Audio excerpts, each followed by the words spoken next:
Hello everyone. So today we are making a video where we will be discussing about our lessons on bibliometric analysis. And as you already know that we have a playlist on different types of bibliometric analysis with different softwares.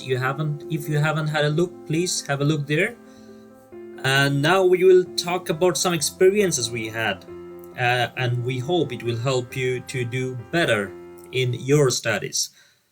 And today we have with us Dhanvant Reddy from Vienna University of Economics and Business. So we both did some papers together, and we are also working on some papers together at the moment. And so we will talk about our experiences and hope it will help you to make your bibliometric analysis right. So we had some experiences where we had to redo all the analysis again. And sometimes we were not sure if we had the right databases for the right kind of study, if we really found what we were looking for, and all these kind of issues. And then we thought, actually, from our learning, we can make a video on this, like how should people really approach these bibliometric analysis studies. So now let's start. So yeah, ready? Let's start with the video. Yeah, hi. Hi, everyone. So thank you, Ziaul, for that introduction. So as you said, we are going to discuss about what we experienced through our first paper when we were doing a bibliometric analysis paper, and also the work that we're doing right now. So this video is just to help you not do those mistakes that we did, and also it's just for us to reiterate the importance of doing things right in the first time in order to avoid redoing things again and again. We hope our discussion now helps you in your work. So, when we talk about bibliometric analysis, the very first thing that we talk about is first we have to understand what bibliometric analysis is. Basic understanding is bibliometric analysis deals with the bibliometric data that is available on each of the scientific and academic articles that are published, right? So, what is this bibliometric data? So it's everything about it, which is not the total content, but the all the aesthetics of it, like the title of it, the keywords, the abstract, the references Yeah. references that these papers cited, the journal that it has been cited from, or the year it is published, and whether it is an article or it's a review paper, such things. So all the characteristics of the literature are summarized. They are all called bibliometric data of a scientific paper or an article. So in bibliometric analysis, what are we doing? We use these characteristics of the scientific literature to analyze and then interpret and summarize what we find there based on the characteristics.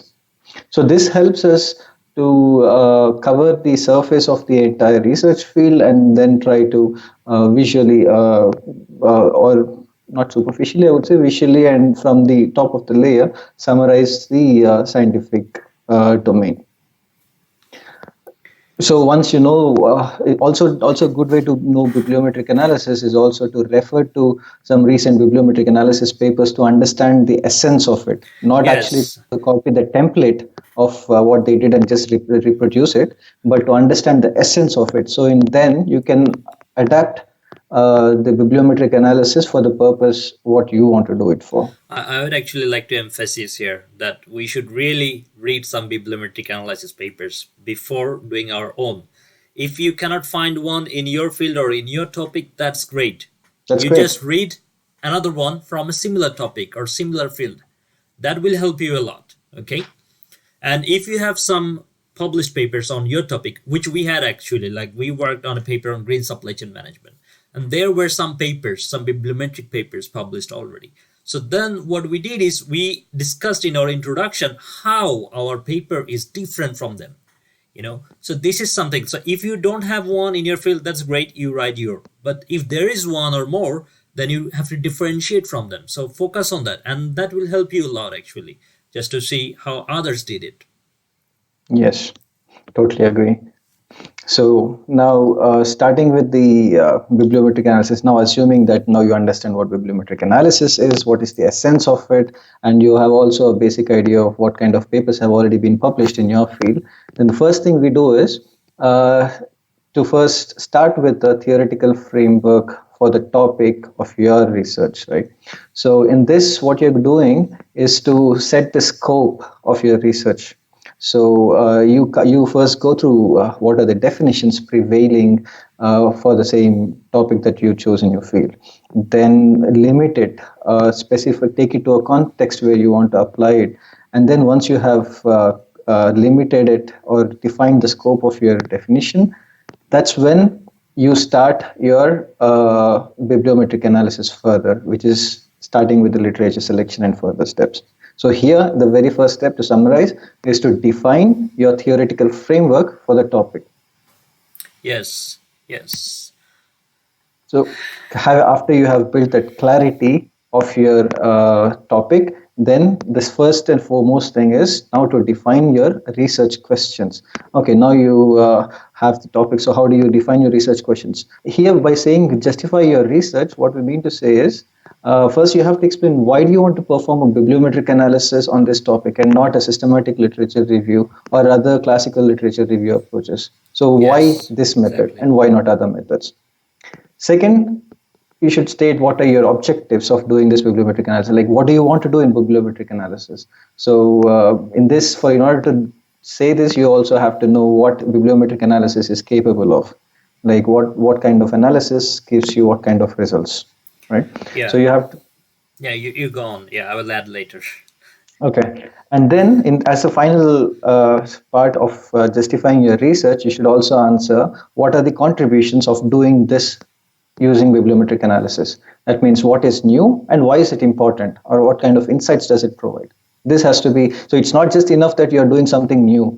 It should also be important that this new is important, that Yes. that it And contributes. just getting back to the first point you said, when you say that, okay, can we, you have a topic and then you want to do a bibliometric analysis, but can we really do a bibliometric analysis on this topic?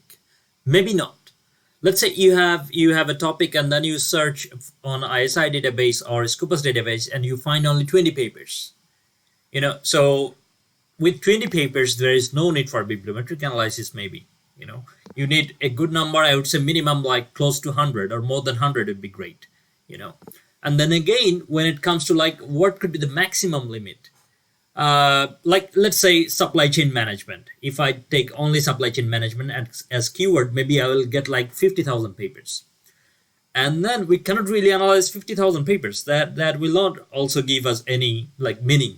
So we cannot go very broad, we cannot go very little, so we have to be somewhere in between, where we have enough number of papers published. I would say 100 to 1,000 or 2,000 papers published. Okay, not more than that. So you should have a limit for that. Like, yeah, you should think about a limit. Like, okay, Yeah, in this case, we can do a bibliometric analysis. yeah, And just to add on to that, yeah, if you guys remember the first step that we talked about, defining the theoretical framework or the scope of your topic, that's where it helps you to expand it or narrow it down yeah, based on the number of papers you're getting, right? yeah, exactly. And also, yeah, one more thing is like when you talk about like the research questions. So the thing is, what do you want to know? Do you want to know the top guys in your field? Okay, you can get it from bibliometric analysis. Do you want to know the network structures, how authors collaborate and all these things? Yes, you can insert from bibliometric analysis. You have different types of bibliometric analysis. You can go for bibliographic coupling, co-citation analysis. And then one of the thing that most of the time is most useful from bibliometric analysis is that to reveal the intellectual structure or conceptual structure of a research field, right? So there you can see that within a topic, what are the underlying research streams in that field? Okay, I think that is one of the questions we try to answer most of the times. And I think from our experience, the best way is that we combine systematic or content analysis with bibliometric. After we reveal the clusters, then we go for a content analysis for each of the clusters. Okay, we try to identify the methods used in that cluster, the theories used in that cluster, and the future research questions or gaps in the cluster. So I think that's a good approach to really come up with the findings for your study. Yeah, Ziaul, let's do one thing. I mean, we will talk about all the different methods in the Yeah, next steps anyway. maybe. So, Yeah, I'm talking too so much he, now. yeah, so here what Ziaul wants to make sure is that you know what you want to do before you start, right? Yeah, yeah, So let's talk about selecting which tools and which yeah, methods later on, but yeah, just be aware yeah, of all the possibilities there are with yeah. Okay. bibliometric analysis. Yes, let's move on. Yeah, Now, yeah, the third step. Now, once we have our purpose defined, now you know clearly why you want to do this bibliometric analysis. You have the framework, you have the definition. Aligning to that framework that you have defined before and the definition that you have picked. Now is the important thing of formulating the keywords. So, how would you get those keywords? So basically you actually go with the definition and then try to make different combinations in a comprehensive way, or like I mean to say in an inclusive way that all literature is included. Or an easy shortcut might be to also refer recent and impactful literature review papers, not bibliometric analysis, but literature review papers, which can give you a fair idea of how you could construct your keywords also. and I would like to emphasize more on the keyword formulation actually, because like we had these cases that we run. We came up with some keywords. We ran our search. We found articles. Then we did analysis, wrote the whole paper. Then suddenly we realized that our keyword search was not good enough, and then we had to redo it again, redo all the analysis and change everything. And also you have to be careful because sometimes when you send it to a journal and the reviewer will say, okay, you are missing these keywords, this synonym. So you have to be really good and strategic in coming up with your keywords, right? Right. Otherwise, you have to redo the same thing again and again many times. Yeah, this is like the dominoes thing. It's the very first step. The foundation step is to have this keyword selection strategy very correctly. If something goes wrong with this, then you have to redo the entire paper to the Yeah, end of it. So exactly, if something exactly. goes wrong or like it's not good enough in the analysis part, you can always do only that section. But if something goes wrong with the keywords, then you again have a new collection of literature. Then you again have to do the analysis. You have to Yeah, interpret and present it again. So the whole thing changes. So that's yeah, very important. yeah, exactly. Okay. And Yeah, then you once go. you have the keywords, the initial search. In initial search, what are we talking about is which databases we refer to. So the database discussion also is a very important aspect here because in systematic literature reviews and other stuff, you can clearly go with a very precise selection of journals or databases and then stick to it and then present what is there and reviewing literature specifically. But here in bibliometric analysis, since it gives you more flexibility in dealing with larger collection of papers or covering a broader scope, you should also you have different limitation strategies here. That is one which is the biggest question in such bibliometric or literature reviews is whether you should go for Scopus or whether you go for Web of Science. Yes. Uh, and there are many journals, many articles that discuss about which is better, and they all try to defend that their selection is appropriate for their topic or for their purpose. So it's important for you also to first know which database suits you. It's not necessary that the bigger the database, the more the articles, the better it is for your Yeah, research. exactly. And here, one suggestion is that if your topic is very new, then maybe it is good to go with the Scopus, I would Yes. say.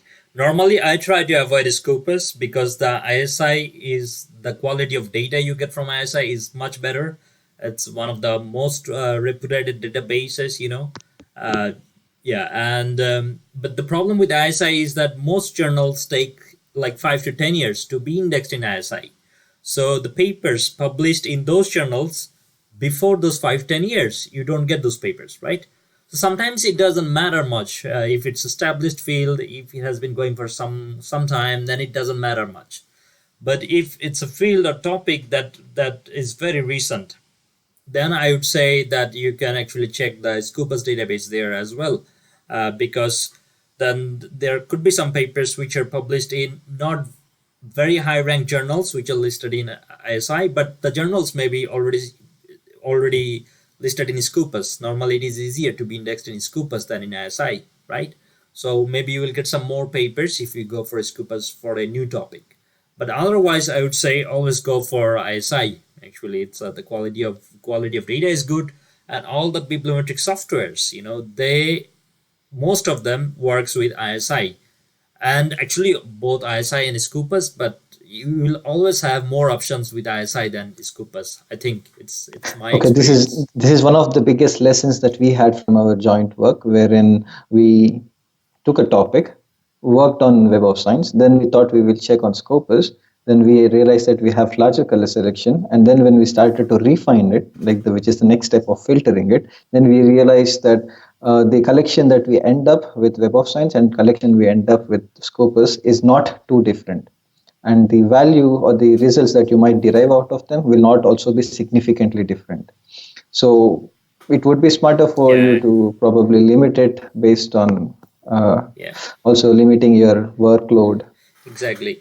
And here, like some people will still argue that, why not you do both in Scopus and both in ISI and then combine them. But the thing is, most of the times you will see 95% articles will be common in both platforms, right? That's what previous library science studies tell us, that most of the times it will be 90% overlap, 95%. So you are missing only 5% or 10% of the studies, right? And if you think about the diminishing impact of studies, whatever you will learn from 100 articles, just reading 5 more articles, 105, you will not learn too much more. Maybe you will not see anything new in the 5 additional studies, all the things will be covered in 100. So actually I think it's okay that we go for only one of them, and because the way things are at the moment, it is really difficult to combine raw data of these two databases into one and put it in a nice software and analyze it. It's really difficult. You have to do a lot of work manually, and that will take hours of time. I mean, I'm not saying that otherwise it will not take hours of time. It will still take hours of time, right? But if you want to do it manually, it will be even more. So yeah. Yeah, so it's easier to stick to one database, and that gives you already considerable amount of insights. So we don't worry about merging both, and we would personally not recommend. Maybe somebody prefers for their topic, for example, if it's a niche topic when there is not enough literature, maybe then people can try to do that. Yeah, exactly.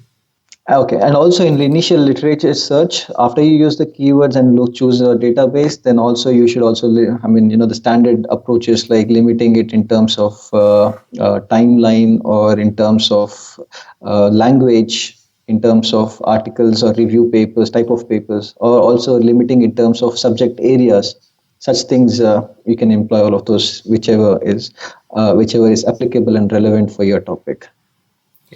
By the way, one more thing actually I came across recently is that, so I was working on a paper. I did my keywords strategy. I followed what I could. I searched for articles in the ISI database. I got some article, and I started to analyze them. And after doing the analysis, I looked into the most keyword occurrences, top 10 keywords. And then in the top 10 keywords, I suddenly saw some keywords which were not in my search. And after seeing those keywords, I thought, okay, maybe I should actually include this keyword also in my search. So it was kind of iterative process, but actually then it was much better. So sometimes this can also help you, that you make some keyword, you search it, and then you run quickly the top keywords in those articles, and then include some of the top keywords from there for the final analysis. That could help sometimes, I guess. Yes, that's very important to have a reiterative process in formulating keywords. But when you before that do all of it before you go to the third step, which is filtering. When you start to read your titles and abstracts, so when you can do this basic analysis of looking at the keywords, summarizing it, and then see if you find new keywords and stuff to make it more inclusive, to make it more robust. But once you start reading through titles and abstracts, don't Exactly. Don't disturb your initial theoretical framework that you constructed based on which you have got your keywords. Now, otherwise you might end up disturbing your framework itself, and Yeah, then you will have to start again from the first. yeah, So these exactly. things needs to be avoided.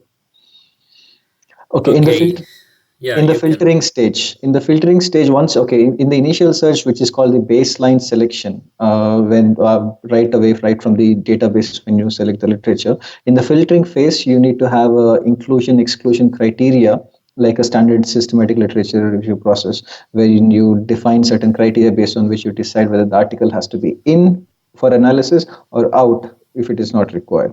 So and then you are performing bibliometric analysis on the selected relevant literature only. So this filtering is also very important because that brings the accuracy and the quality of the literature analysis, bibliometric analysis. Yes, exactly. Yeah. So let's move on.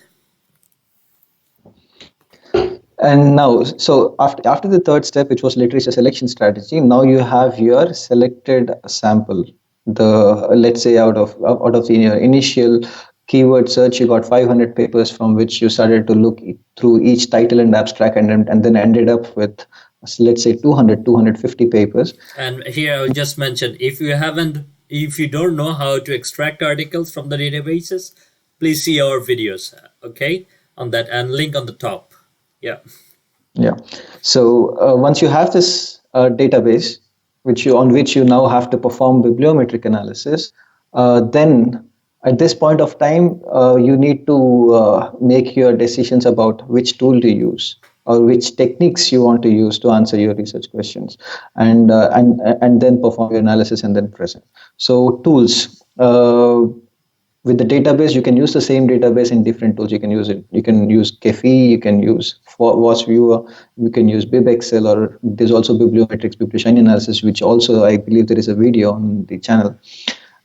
So you can use one of these tools, which helps you best. You can sometimes one tool, if doesn't give you proper or satisfying results, then you can try your hand with other tools as well. Here, just say from our recent experience, I think the Bibliometrics is the most comprehensive of all. You know, Mhm. Gephi and Vosphere, they're fantastic for visualization, but they are not very good when it comes to citation counts and those kind of information. BibExcel is very good for citation counts and those kind of information, like total citation, local citation per year, global citation, all these things. But BibExcel is not very good for visualization, so they lack a bit. But Bibliometrics, I think, is the best so far in my experience. It combines all of it. There is we have a like easy version, Biblioshiny. But if you know a little bit about how to code, or if you just see our videos, then actually you will see that you can do much more with the coding platform than the Biblioshiny platform, for instance. Yeah. It's like, Biblioshiny app is just like, you have the auto mode on a Yeah. professional camera. Yeah. So if you're technically very good, you want to play around a lot with the settings, then you go into the R software R package, and then you can change it a lot. But however, Biblioshiny is just like you upload it, play with it. It's a nice user interface, and you can do analysis Yeah. quite easily. Yeah. That's true. Then also the techniques and methods in bibliometric analysis. There are a few different methods which are used for different purposes, like co-citation analysis, bibliographic coupling, and covert analysis. They all give you different kinds of results. Yes. So Yeah. You go on. So in covert analysis, what happens is based on the keywords, or there are author keywords or keywords plus, Yeah. or even with titles and abstracts. So what it does is it clusters papers that have common keywords, common that words are commonly occurring in both Yeah. the papers. Yeah. Then you have bibliographic coupling, in which, for example, you have two different papers, and they have, if let's say there are three papers, A, B, and C, and if A and B has more papers, more common cited references. So they are Yes. in their bibliography, the references that you find there. If there are more references that both the papers cited, then these papers are considered to be in one cluster. They are considered close. They are coupled compared to the third and the Yeah. other ones. So that's how bibliographic coupling works. And in this case, what happens is you can you can look at a particular selection of papers and then see which papers are closely related in that selection. However, in co-citation analysis, it's the other way around. So what happens is, in the references, so you have 20 papers in your selected database, let's say, and all these 20 papers has each paper maybe, let's say, 30 or 40 different references that they have cited. Now this is going to look into the references, and they look at which papers have been most commonly co-cited. So if you make a list of all the references that you found in all the 20 papers, all the 30 papers, then in those references, the clusters are made in the list of references, right? So that gives you the intellectual structure or the conceptual structure of the field in co-citation analysis.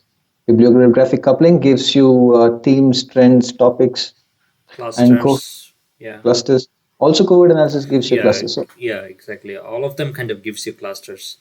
But co-citation is from the perspective of conceptual framework. Normally in co-citation, you will see that the method papers always forms a cluster. So in most of the articles, you will see that they will have similar methods, right? And they will make a cluster.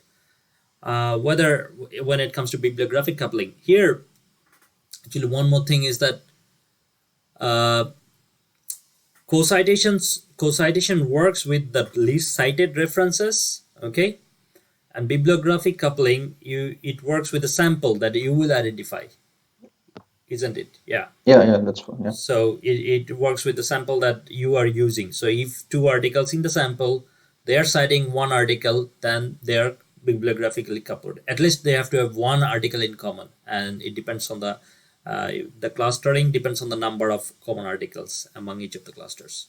Okay. And So yeah. So with these two things, the tools and the techniques, what we are trying to tell you is know which tools are comfortable to use for what purposes and which techniques for what objectives. So once you know these two, then you perform the analysis in the third step. Then you bring out the clusters. Sometimes you have to use more keywords, reduce the keywords, use more documents, lesser documents, and this depends on the tools that you use. Yeah, exactly.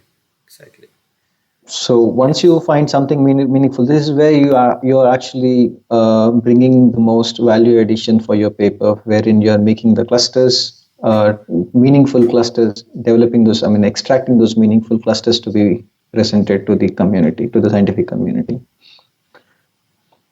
Yes. So and then finally, once you have the clusters, you should also be able to analyze and to interpret and summarize what you see from those clusters clearly and in a meaningful way, in an interesting way for the readers, for the community, right? Yeah. So that will be the bibliometric analysis part. Munim, you want to add something more? Here, no, not really.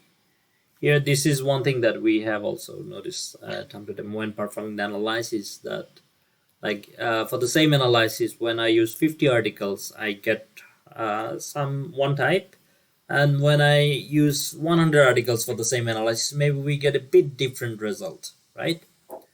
And this can happen based on the number of articles you choose for your specific analysis. You may get a bit different result, right? So in these cases, I would suggest that we go with the one which is the best fit for my topic. Okay, you will, of course, here we should not. Sometimes actually some of the scholars, they think that in bibliometric you just put the data and the software will do everything for you. Actually, that's not true, right? You are still doing most of the work. Okay, you are controlling what you will get, and here you still have to put a lot of logic, a lot of intuition and experience in getting the outputs and presenting them. Okay, it's of course more subjective than systematic literature review. It's of course based on some correlation matrix between the words or the citations, all these things, but still you have to make some decisions. Okay, and you have to try to make it right, otherwise you have to redo the same thing again and again many times. Yeah. So it's basically what you're trying to do is you are trying to explain an abstract art. So you're making meaning out of something that is very abstract. Exactly. Very, very good example here. And for presentation, I would say just make it concise and very specific. just present one information once. You don't have to present like three cluster figures with three different softwares. Sometimes we can use two for robustness check if we get the same result. But normally, one is good most of the time. You don't have to, if you are doing if your idea is to go for identifying the underlying research streams, you don't have to go for bibliographic, grappling, and cohort at the same time. You just go for one of them, either bibliographic or cohort. Okay. And then often, like the software gives you, let's say when you want to show the top 10 journals, you get total citation of the journals, then total citations per year, then global citations, but you get this in different formats. And here what you should do is you should copy all of them in Excel and make a make a table in Excel where you will have multiple columns, and then you put them all of them in one table. You should not make three tables for the top journals. One is based on total citation, one is based on global citation, one is based on H index. You should not make three of them. You just put all the information in one table. Okay, so yeah, you have to do things like this actually when you want to interpret and summarize. And also, when we talk about interpretation, you have to really like make some sense out of the findings. Okay, let's say you come up let's say you suddenly notice that authors from you did analysis. Let's say you did a analysis on cancer studies, okay, and you suddenly find that the authors are clustered, one in Japan, one in USA, and one in, let's say, Korea or somewhere else, or one in Europe, let's say. Okay, so now you see it, but you have to make some meaning out of it. Normally, think about it: cancer studies, okay, and people are doing good in USA, in Japan, in different clusters. They're doing good, but they don't share knowledge with each other. Why? Because they're kind of doing business out of it, right? It's a kind of competitive advantage. People in USA, they don't want to give the technology to others, because then otherwise they will not have maybe people coming to them, and they will not be making money. It's, of course, we know that it is not good to make money out of it, but still, we countries want to have their competitive advantages, right? So that's why maybe we are having these three different clusters. But then you talk about this kind of logic, and then you want to give some suggestions. For instance, they should collaborate more, because over money, we should take care of the society and the health of the society, right? So we should collaborate more for knowledge transfer, and then the field will maybe do much better, right? So this kind of things, based on different figures and diagrams, you have to make some knowledge, make some sense out of it. You have to interpret it. What does it mean, really? Also, yeah, that's very important that we use our own knowledge and also analytical ability to understand or to identify and make certain propositions. But before that, in order to identify these gaps or things, what we can usually do is, for example, what Munim just said, where you have cancer studies, and if they are clustered in three different countries, and then in order to analyze why, either you can make some things out of your mind, like maybe guess some things, or we do more systematically, like scientifically. What do we do? We do content analysis. Then we take those papers and then see what methods they are using, what industries they are employing, what purpose they are. So then you might find a pattern why they are clustered. Maybe the number of cancer patients. Maybe it's high in the US and in the Japan. Maybe that's why they are more doing this research, So, or maybe sometimes it can be that there is a cancer research hub in Japan which only funds projects in Japan. Yeah, exactly. So yeah. So there can be, so these reasons also should be extracted in a scientific manner. Only then it makes it a scientific work. Yeah, and then at the last phase, you make your proposals saying that this could also be done like it's done in another field, it's done in another topic. Yeah. So that also we cannot say that we cannot compare it without any base. We cannot propose without any base. Yeah. So let's move on. So in the end, when we want to summarize to a person who wants to perform a bibliometric analysis, what do we advise is there are 4 steps. First, understand what is the purpose of doing a bibliometric analysis. understand what are the different tools available like PibExcel, Kefi, Was Viewer, Bibliometrics, other stuff, Yes. and what are the different. Watch our videos here. We Yeah, have a long list of videos on all the tools and methods. So have a look there. Okay. I hope you have already looked there because that's why maybe you're watching this video. But if yeah. not, have a look there. Definitely. So we need to know these in order to start the work, right? So, and then you need to know the flow of what to do. So first you know why you want to do this, then you know how to do this, then you formulate your strategy as to, okay, I want, this is my topic, this is my framework, this is my keywords, this is the tools and methods I want to use, and this is what I want to achieve. Then you execute it. Don't go for the execution first. Don't start Yeah, to play with, start playing with keywords and then keep going around for without any end. Yeah, exactly. Bibliometrics can offer a lot, but you have to do it properly. In a planned manner. Yeah, in a planned manner, very systematic way. It's also actually very similar to systematic literature review. You have to do a very systematic way. Yeah, but anyway, so yeah, thank you for watching our video. I hope this was helpful. You will find some of our published study links below the video on the description. And as soon as we publish more studies, they will be also uploaded there. So have a look. And yeah, good luck with your study. And thank you. Yeah, and thank you also, Ziaul, for bringing me on this forum now. For all those guys who are watching, I would definitely recommend going through all these videos that Ziaul is publishing on ResearchHUB platform. They're amazing. I also recommend these methods to my students also to keep watching the videos and the tutorials that are being posted. They're really helpful. And thank you. And I hope Ziaul keeps making more such great videos. Thank helpful you. for everyone. Thank you.